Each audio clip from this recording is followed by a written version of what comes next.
Today is the feast day of Saint Peter Claver. He was born in Barcelona in 1581 and entered the Jesuits in 1602. In 1610, he left Spain because he wanted to help the poor in New Spain, which today covers parts of North, Central, and South America.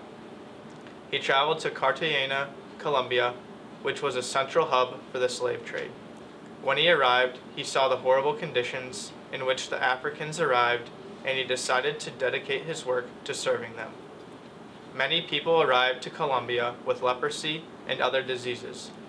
Having spent 6 weeks of voyage crammed into small boats, Claver took care of the dying, gave clothes to the naked, and built fires for warmth. As he cared for them physically, he also preached the good news of Christ and baptized nearly 300,000 people. After 40 years of ministering to slaves, he died from bad health in 1654. Thinking about Peter Claver's story really made me think about the social injustices that are going on in our world now. So many people are judged because of the skin that they are born in and the system that they live in. I think with our voices and our actions, we have a chance to change the world. What that has looked like for me as a teacher in a Jesuit high school is trying to incorporate that conversation about racial justice in every unit that I can in my senior class and my sophomore morality class.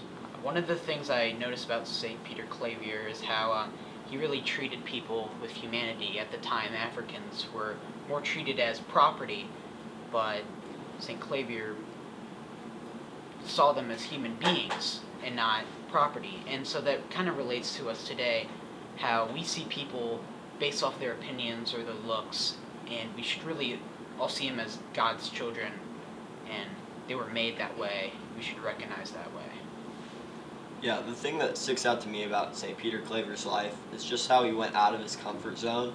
He was born in Spain, and to go into the new Americas and to provide for these people who don't look like him, don't speak his language, is super cool to me.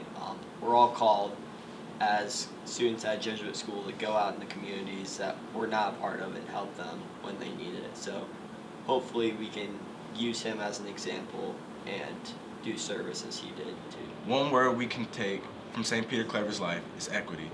The definition of equity is being fair and being impartial to justice. We can follow the steps of equity and the steps of St. Peter Claver's life by providing people with the things they need in order to succeed, and also giving people the things they need in order to make life fair. All right, everybody, so now we have a challenge for you guys. We'd like you to answer a few questions. St. Peter Claver worked against injustice in the world.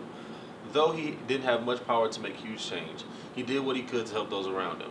How can you, dismissed Spartans, make change in the world?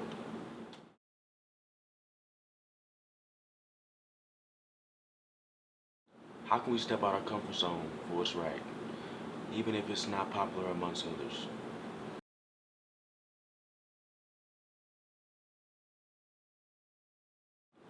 All of us are made in God's image, and we all deserve dignity and respect. So how can we ensure that all are treated as such?